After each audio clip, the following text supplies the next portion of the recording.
Hello friends, welcome to let's wrap exams. आज इस video में हम देखेंगे भारत की विदेश नीति के निर्धारक तत्व। ऐसे कौन से तत्व हैं जो भारत की विदेश नीति को निर्धारित करने में महत्वपूर्ण भूमिका निभाते हैं। ये वीडियो MA एंड BA के लिए काफ़ी इम्पोर्टेंट वीडियो है जो कि विदेश नीति से संबंधित है। तो हम इसमें देखते हैं प्रत्येक देश की विदेश नीति उसके राष्ट्रीय हितों पर आधारित होती है और अनेक परस्पर विरोधी तत्वों जैसे किसी देश की भौगोलिक स्थिति, उसकी आर्थिक और सैनिक क्षमता, ऐतिहासिक और परंपरागत विचारधाराएं, सामाजिक प्रथाएं, नेताओं और राजनीतिज्ञों के दृष्टिकोण तथा व्यवहार द्वारा निर्धारित होती है। यही कारण है कि प्रत्येक देश की विदेश नीति समय, परिस्थिति और आवश्यकता अनुसार बदलती रहती है। भारत की विदेश नीति को निर्धारित करने वाले प्रमुख तत्व हैं। पहला है राष्ट्रीय हित। कोई भी देश हो जो अपनी विदेश नीति निर्धारित करने में सबसे पहले अपने राष्ट्रीय हितों को देखते हैं, तो भारत का पहला है राष्ट्रीय हित। नेहरू जी ने कहा था कि भारत की विदेश नीति की आधारशिला उसके राष्ट्रीय हितों की सुरक्षा है। भारत की भौगोलिक स्थिति, उसकी समय सीमा, उसका विशाल समुद्री तट, उसका विदेशी व्यापार, सीमावर्ती राज्यों में बसने वाले भारतीयों का कल्याण, उसकी आर्थिक कमजोरी, उसके विकास के लिए विदेशी पूंजी और तकनीकी ज्ञान की आवश्यकता, पाकिस्तान और साम्यवादी चीन के साथ बिगड़ते हुए संबंधों, शांति की आवश्यकता, मित्रों की खोज तथा गुटों से पृथक रहकर उसने मित्रतापूर्ण संबंधों को बनाए रखने की आवश्यकता, अफ्रीकियाई राष्ट्रों की एकता। भारतीय विदेश नीति अपने राष्ट्रीय हितों से प्रभावित होती रही है, जिसे निम्न उदाहरणों से समझा जा सकता है। पहला हम देखते हैं, भारत शांति प्रिय और गुटनिरपेक्ष राष्ट्र है, परंतु जब 1971 में बांग्लादेश से आने वाले शरणार्थियों की गंभीर समस्या उत्पन्न हो गई और भारतीय उपमहाद्वीप में युद्ध के बादल मंडराने लगे, तो अपनी सीमाओं की सुरक्षा के लिए भारत ने 9 अगस्त 1971 की रूस के साथ एक 20 वर्षीय संधि की। दूसरा उदाहरण देखते हैं, भारत की विदेश नीति दूसरे देशों के आंतरिक मामलों में हस्तक्षेप के विरुद्ध है, लेकिन भारत ने अफगानिस्तान में रूसी हस्तक्षेप की भर्त्सना नहीं की। उसने श्रीलंका की अंतर्राष्ट्रीय सीमा का उल्लंघन करते हुए मानवीय आधार पर हवाई मार्ग से जाफना की पीड़ित जनता के लिए 5 जून 1987 को राहत सामग्री पहुंचाई। इससे हम देखते हैं कि भारत की जो राष्ट्रीय नीति है, विदेश नीति है, वह अपने राष्ट्रीय हितों के अनुसार बदलती रहती है। दूसरा तत्व हम देखते हैं भारत की विदेश नीति का, वो है भौगोलिक स्थिति। भारत की भौगोलिक स्थिति भारत की विदेश नीति के निर्धारण में उसकी भौगोलिक स्थिति का अत्यधिक महत्व है। यह दक्षिण पूर्वी और पश्चिमी एशिया का ध्रुवीय केंद्र है। उसकी समुद्री और स्थलीय सीमाएं उसकी विदेश नीति को प्रभावित करती हैं। चीन के साथ उसकी सीमाएं 1500 मील लंबी हैं। दक्षिण में हिंद महासागर, दक्षिण पूर्व में बंगाल की खाड़ी और उसके दक्षिण पश्चिम में अरब सागर विद्यमान है। यही कारण है कि भारत हिंद महासागर को स्वतंत्र शांति क्षेत्र बनाए रखने की नीति पर चल रहा है। इस क्षेत्र में वह अमेरिकी सैनिक अड्डों का विरोधी है और बढ़ते हुए रूसी प्रभाव का भी विरोधी है।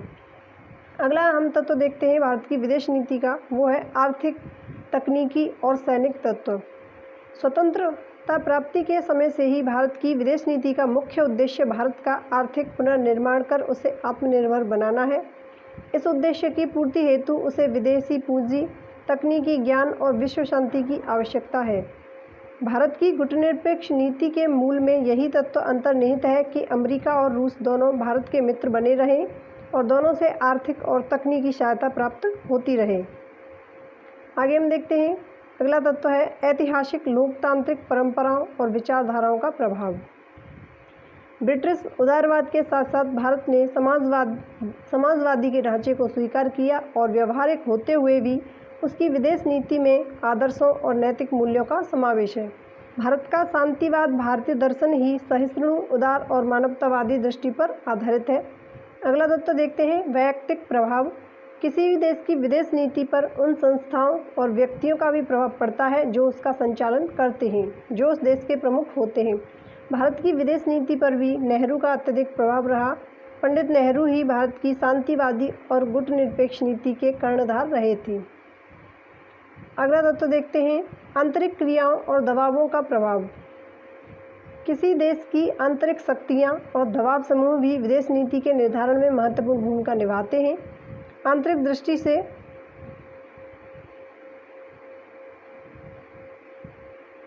महत्वपूर्ण भूमिका निभाते हैं। हमारा ये क्वेश्चन पूरा हो गया है। अब हम दूसरा क्वेश्चन देखेंगे। भारत ने निशस्त्रीकरण में क्या भूमिका निभाई? निशस्त्रीकरण में भारत की क्या भूमिका है या उसका क्या महत्व है, तो इसे हम देखते हैं। सबसे पहले हम जानते हैं कि निशस्त्रीकरण क्या होता है। तो निशस्त्रीकरण जो पूरे विश्व में राष्ट्रों के बीच जो परमाणु हथियारों की और हथियारों की जो होड़ मची हुई है उसको रोकना निशस्त्रीकरण है। तो अब हम देखते हैं, समय समय पर भारत की निशस्त्रीकरण नीति विभिन्न राष्ट्रों और विचारकों की अत्यधिक आलोचना का कारण बनी है। इसका प्रमुख कारण यह है कि भारत भी अजीब भू राजनीतिक स्थिति के साथ साथ राष्ट्रीय हितों की विचारधारा के साथ जटिल मेल को आलोचक भली भांति नहीं समझ पाए हैं। स्वतंत्रता के बाद प्रारंभिक वार्ता में भारत सैनिक दृष्टि से ताकतवर देश नहीं था। इन वर्षों में अंतर्राष्ट्रीय राजनीति में जो थोड़ा बहुत प्रभाव भारत ने डालना चाहा, वह उसके द्वारा गुटनिरपेक्षता अर्थात महाशक्तियों तथा बड़ी शक्तियों की गुटबाजी से दूर रहने की नीति का पालन करने से पड़ा था। सन 1962 तथा अफ्रो एशियाई महाद्वीपों से कम ही देश संयुक्त राष्ट्र संघ के सदस्य बने थे, जिस कारण इस संगठन के अंतर्गत होने वाले निशस्त्रीकरण प्रयत्नों में भारत द्वारा अधिक सक्रिय भूमिका निभाना संभव नहीं था। परंतु सन 1962 में 18 देशों की निशस्त्रीकरण समिति में भारत को सदस्य बनाया गया, क्योंकि बड़े देश गुटनिरपेक्ष नीति की सफलता को देखते हुए 7 गुटनिरपेक्ष राष्ट्रों को इस समिति में सदस्य बनाना चाहते थे। धीरे धीरे निशस्त्रीकरण वार्ताओं में भारत की भूमिका का प्रभाव बढ़ने लगा। अमेरिका तथा तत्कालीन सोवियत संघ के बीच मत भिन्नता से भारतीय गुटनिरपेक्ष नीति की प्रासंगिकता सिद्ध हुई। भारत ने महान शक्तियों से अपील की कि उन्हें ना तो युद्ध की धमकी, ना ही शीत युद्ध की भाषा में बोलना चाहिए। उसने निशस्त्रीकरण की अनिवार्यता पर बल दिया। भारत निशस्त्रीकरण का जोरदार पक्षधर क्यों है? भारत को निशस्त्रीकरण का जोरदार पक्षधर क्यों माना जाता है? भारत कितना पक्ष रखता है निशस्त्रीकरण में, उसे हम देखते हैं। तो इसके कुछ कारण हैं। वो है, पहला है परमाणु शस्त्र आक्रामक। भारत का कहना है कि भारत द्वारा निशस्त्रीकरण का समर्थन करने का प्रथम कारण उसने परमाणु शस्त्रों को हमेशा सुरक्षात्मक नहीं बल्कि आक्रामक, आत्मघाती माना है। दूसरा देखते हैं, गरीब देशों की सहायता। भारत का कहना है कि शस्त्रीकरण पर खर्च किया जाने वाला जो पैसा है वह गरीब देशों के विकास में लगाया जाना चाहिए। तीसरा देखते हैं, आंतरिक विकास के लिए जरूरी। निशस्त्रीकरण भारत के आंतरिक विकास के लिए अधिक उपयोगी है। नेहरू जी ने एक साक्षात्कार में कहा था कि निशस्त्रीकरण पर अपने संसाधन व्यय करने पर मुझे दुख होता है, जबकि सामाजिक आर्थिक विकास के क्षेत्र में बहुत कुछ किया जाना बाकी है। अगला कारण देखते हैं, भारत विश्व शांति का पुजारी। भारत विश्व शांति एवं सुरक्षा का समर्थक है। वह अंतर्राष्ट्रीय सहयोग एवं सद्भाव स्थापित करने की कामना रखता है। उनका मत है कि विभिन्न राष्ट्रों के बीच के झगड़े हथियारों की लड़ाई से नहीं बल्कि शांतिपूर्ण समाधान से हल किए जा सकते हैं। भारत संयुक्त राष्ट्र संघ के अधीन हुई निशस्त्रीकरण वार्ताओं के स्वरूप से असंतुष्ट रहा। जैसे जिनेवा स्थित निशस्त्रीकरण समिति की अध्यक्षता महाशक्तियों को ही करने का अधिकार। भारत निरंतर यह तर्क देता रहा है कि यह समिति संयुक्त राष्ट्र के सभी सदस्य देशों का प्रतिनिधित्व नहीं करती। सन 1979 में तत्कालीन भारतीय प्रधानमंत्री मोरारजी देसाई ने संयुक्त महासभा के विशेष अधिवेशन में बोलते हुए 3 प्रमुख बातें कही थीं। पहली है, परमाणु अस्त्र नष्ट किए जाएं। दूसरी है, परंपरागत शस्त्रास्त्रों की होड़ रोकी जाए। फिर है, निशस्त्रीकरण की गति तेज करने के लिए संयुक्त राष्ट्र का निशस्त्रीकरण का स्वरूप बदला जाए। जिनेवा निशस्त्रीकरण समिति की सदस्य संख्या 18 से बढ़ाकर 33 कर दी गई। निशस्त्रीकरण समिति की अध्यक्षता को बारी बारी से सौंपने का फैसला लिया गया। अब हम देखते हैं कि भारत निशस्त्रीकरण नीति की आलोचना। भारत की जो निशस्त्रीकरण की नीति है उसकी आलोचना क्यों की जाती है? क्योंकि भारत निशस्त्रीकरण को मानता है, लेकिन जो भारत की निशस्त्रीकरण की जो संस्था बनाई गई है उस पर अभी तक जो CTBT और NPT जो संधियां की गई हैं शस्त्रों को रोकने के लिए, भारत ने उनमें से किसी पर भी हस्ताक्षर नहीं किए हैं आज तक। अब हम देखते हैं इसकी आलोचना क्यों की जाती है। तो जैसे जैसे भारत मध्य स्तरीय विश्व शांति के रूप में उभरने लगा, त्यों त्यों इसकी निशस्त्रीकरण नीति कटु आलोचना का शिकार बनने लगी। आलोचकों द्वारा कहा जाने लगा कि 1963 वाली आंशिक परीक्षण अवरोध संधि पर भारत ने हस्ताक्षर किए थे, जो उसके निशस्त्रीकरण करने से इनकार करना और उसके निशस्त्रीकरण में आस्था को संदेहास्पद बना देता है। इस समय भारत स्थल सैनिकों की संख्या के अनुसार विश्व में दूसरा तथा वायुसेना के अनुसार 5वां स्थान रखता है। परंपरागत शस्त्रास्त्रों के मध्य में यह विकसित देशों के समान हो गया है। मई 1998 में राजस्थान के पोखरण नामक स्थान पर परमाणु परीक्षण उसके शस्त्रीकरण के इरादों को स्पष्ट करता है। भारतीय निशस्त्रीकरण के आलोचक इस प्रकार के अनेक उदाहरण देते हैं। परमाणु प्रसार रोक संधि पर हस्ताक्षर न करने के कारण।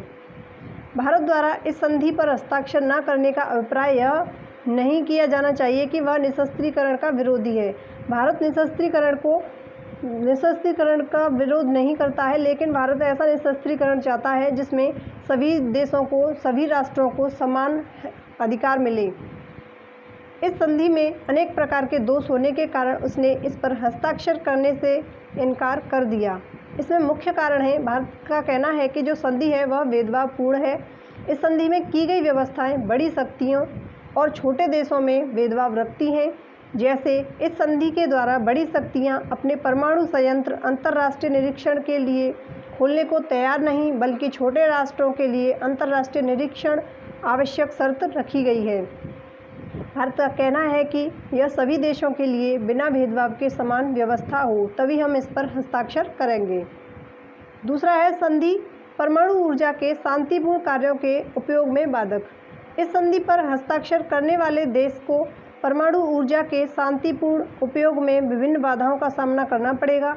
इस संधि में कहा गया है कि हस्ताक्षरकर्ता देश परमाणु शक्ति के शांतिपूर्ण कार्यों के लिए प्रयोग के विषय में अंतर्राष्ट्रीय परमाणु ऊर्जा एजेंसी के साथ समझौता कर ही ऐसा करेंगे। इससे होगा यह कि बड़ी शक्तियां दबाव की राजनीति अपनाकर या तकनीकी आधार का बहाना बनाकर अनेक प्रकार की समस्याएं खड़ी कर देंगी, जिससे जो छोटे छोटे राष्ट्र हैं उनकी परमाणु शक्ति का शांतिपूर्ण कार्यों के लिए प्रयोग नहीं कर सकेंगे। इस कारण भारत इसका विरोध करता है। फिर आगे देखते हैं भारत इसका विरोध क्यों करता है।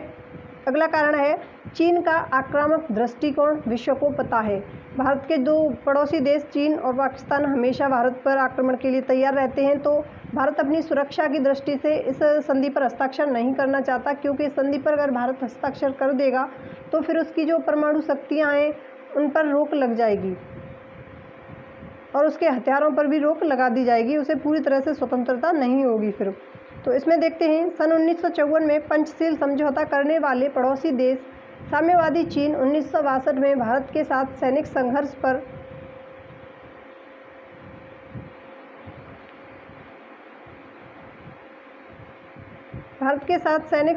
पर उतर आया था।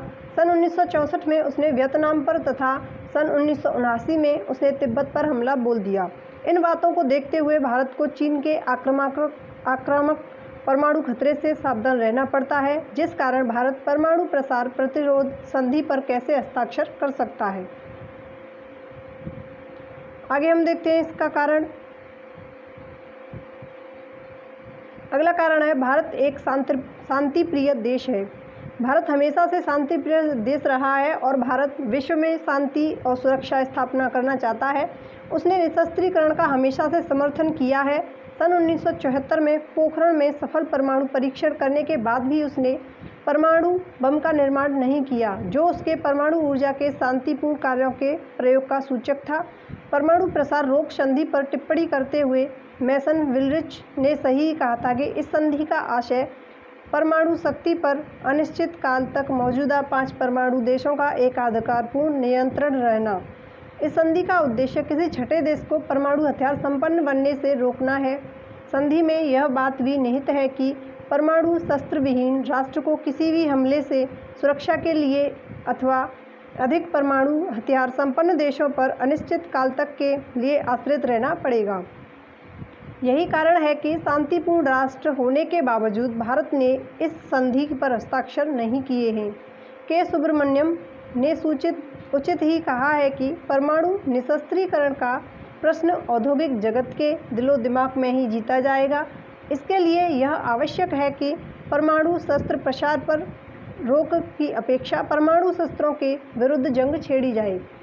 विश्व को यह बात समझनी होगी कि परमाणु शस्त्र युद्ध के नहीं बल्कि आतंकवाद के साथ हैं। पिछले 3 दशकों में यह बात भली भांति स्पष्ट हो चुकी है कि परमाणु अस्त्र प्रसार रोक संधि विषयक भारतीय विचार तर्कसंगत हैं और इसको मिलने वाला अंतर्राष्ट्रीय समर्थन बढ़ता जा रहा है। तो दोस्तों, आपको भारत के निर्धारक तत्व और भारत की निशस्त्रीकरण में भूमिका देख लिए। अगर आपको ये वीडियो अच्छी लगी है तो इसे लाइक करें, शेयर करें और हमारे चैनल को सब्सक्राइब करें। Thank you.